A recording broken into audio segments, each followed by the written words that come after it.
guys, Sean here with Apollo. On one of our recent Instagram polls, we asked you which scooter throttle system you preferred, and the results left the community divided. Not since the Montagues and Capulets have we seen such division. So maybe you're a new scooter owner and you're wondering, well, which one should I use and pledge allegiance to? In this video, we'll cover some of the pros and cons of each and help you pick a side.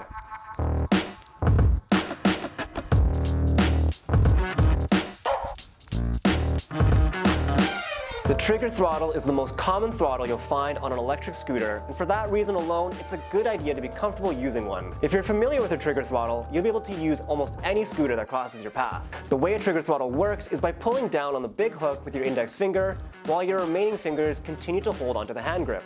However, many riders dislike trigger throttles because of its reputation for causing wrist pain or that it gets in the way of the right brake lever. But in our experience, this issue can often be alleviated with a simple placement adjustment. Many riders who contact us looking for thumb throttle upgrades for their scooters place the throttle almost completely upright. Doing so puts the trigger at a very hard to reach position, and awkwardly reaching towards the sky to pull down on the accelerator can cause some serious wrist pain and hand fatigue on longer rides. Fortunately, this problem can be fixed quite easily. Using the Allen key on the multi-purpose toolkit that comes with your scooter, adjust the throttle height to a more natural position. We recommend making it almost parallel with the ground. While shorter riders may find it slightly more difficult to view the screen on their throttle, when pulling on the trigger from this position, you should feel little to no fatigue or soreness, even on longer rides.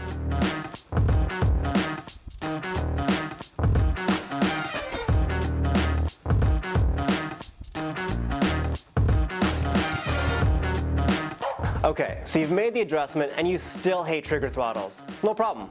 That's why we give our clients options. As the name suggests, thumb throttles are operated using your thumb, where you push down on a small, spring-loaded thumb-sized paddle to engage the motor. The more you push down, the faster you go. Many Apollo riders consider the thumb throttle to be much more intuitive, and they love how it helps separate the act of accelerating from the act of braking, with a separate and distinct motion for each one. This feature cannot be overstated. If you've used a trigger throttle long enough, you have more than likely meant to reach for the brake and accidentally pulled on the accelerator. Unquestionably, the thumb throttle does a better job of isolating the movements for increased safety. However, using a thumb throttle does have its trade-offs. Some riders may find the need to apply constant pressure down in order to maintain speed to be strenuous, especially at lower speeds. Unlike a trigger throttle that spreads the load out to the entire hand, thumb throttles focus the entire force of the return spring solely on the thumb. This can cause some serious fatigue and cramping. Another downside to thumb throttles is being able to maintain a steady speed when you're riding off-road, or if you live in a city like Montreal with lots of bumps and potholes. When the handlebars are bouncing up and down, it can be hard to control the pressure you're applying to the thumb throttle, as your thumb is also bouncing up and down.